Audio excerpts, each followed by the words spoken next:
Mengapa tidak boleh memburu secara liar? Pemburuan liar menjadi masalah besar ketika mencapai tingkat yang tidak berkelanjutan, yang berarti lebih banyak hewan yang dibunuh atau diambil dari alam liar daripada yang dapat digantikan. Hal ini mengancam keberlangsungan hidup spesies hewan dan tumbuhan yang banyak di antaranya sudah rentan atau terancam punah. Contoh hewan dan tumbuhan yang diburu secara liar.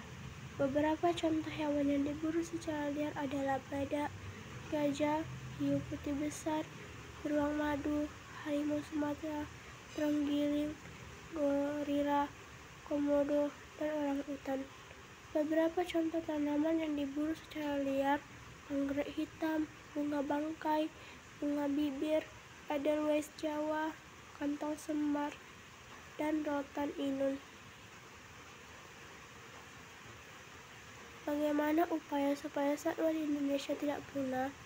Upaya konservasi satwa langka di Indonesia agar tidak punah: mendukung upaya pelestarian lingkungan, melaporkan orang yang berburu satwa langka, dan hindari transaksi binatang langka. Bagaimana cara supaya tumbuhan yang ada di Indonesia tidak punah? Tidak memburu tanaman secara liar, melestarikan tumbuhan yang hampir punah, melaporkan jika ada yang memburu tanaman secara liar, dan merawat tumbuhan yang hampir punah.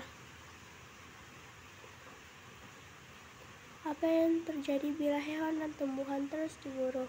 Ketika hewan dan tumbuhan diburu secara liar, terus yang akan terjadi adalah hewan dan tumbuhan akan cepat punah dan tidak bisa berkembang biak dan beranak, sehingga Indonesia populasinya akan menipis dan bahkan tidak akan pernah ditemukan lagi.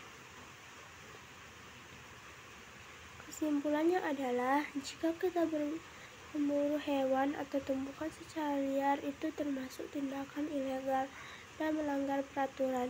Di Indonesia, banyak orang yang memburu hewan dan tumbuhan untuk kepentingan diri mereka sendiri, tanpa memikirkan apa yang akan terjadi suatu saat. Supaya hewan dan tumbuhan tidak punah, kita harus melestarikannya dan merawatnya. Saat kita melihat orang sedang memburu hewan dan tumbuhan secara liar, kita harus berani melaporkannya kepada petugas. Ajakan teman-teman semuanya, ayo jangan memburu hewan dan tumbuhan secara liar, karena dapat membuat banyak dampak buruk loh. Walaupun pikiran kita mengatakan kalau hewan dan tumbuhan yang kita buru itu masih banyak populasinya, namun jika terus-menerus kita buru, bisa mengakibatkan hewan itu punah atau populasinya sedikit. Terima kasih sudah menyaksikan. Bye-bye.